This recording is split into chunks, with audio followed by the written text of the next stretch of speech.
Welcome to School of Thumb, the series where we ask plant experts to solve your common garden guesswork. This episode we're looking at how to survive the slog of the West Australian seasons so that you can grow year-round without worries. We're pruning the prickly bits off gardening and getting you the answers to the questions you've been asking across Australia. This episode we have 3 WA experts with tool bags full of tricks. Sabrina, the biodiversity boffin, Steve, the sustainability specialist, and Jared, the nursery genius. I'm thrilled to say my best friends, the experts, are here to help. Are you guys ready to watch the video? Absolutely. Bring it on. Laura, thank you so much for having me in your beautiful courtyard. How long have you lived here? We've been here for 6 years. Ooh, 6 long winters, 6 long Perth summers. What challenge have you discovered with this courtyard? Yeah, so basically because it's such a built-up area, we get a lot of heat on the brick walls. So getting over the summer is quite challenging. So all the pots move on their little journeys. Lots of pots. The lettuces do really well, and the carrots, and I've just got some ferny things and plants under there that seem to do okay. So Yeah, that's really interesting. Tomatoes in winter. Even in winter. She's a grower. She's doing good. What is it that you want a solution to then? I just want things to thrive all year round. Is that too much to ask? We'll find out.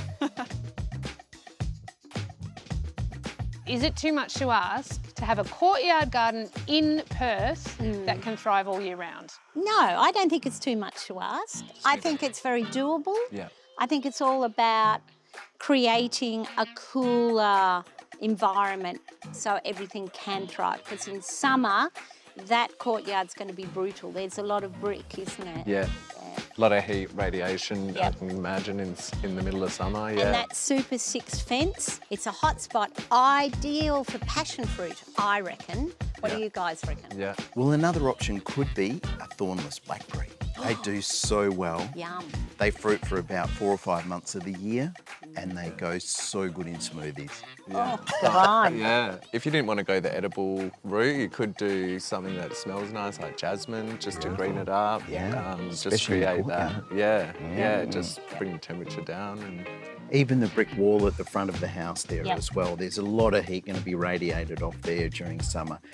If we can grow a creeper up there, Yep. whether it's something that sticks to the wall or put some lattice up and grow a climber up on the creeper that's going to be able to take the full sun, Yep. it'll soften it beautifully. But there's a lovely deciduous tree coming on. Something's Yeah. planted in the middle Yeah. there. And if that can come up, provide that beautiful summer shade, Yep. leaves drop over winter, let that vital sunlight in. She's a gardener. She's doing I reckon great. she's done it looks well. like she knows what she's doing. Yeah. Beautiful ideas, and I reckon she gets them in as soon as possible. So they're establishing before the next long, hot summer. All right, some great suggestions there. Let's head to the workbench. So Jared, how are we going to convince these climbers to cover Laura's hot walls? Right, so we're just going over how to train them, how to put them in the direction that you want them to go in.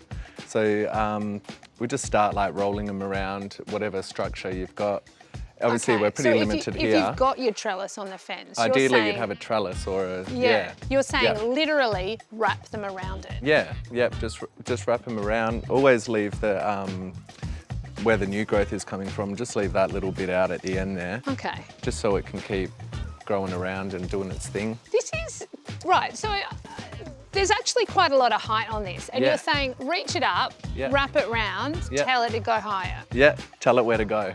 Yeah. Yeah, tell it where to go. That's the kind of gardening spirit I like, Jared.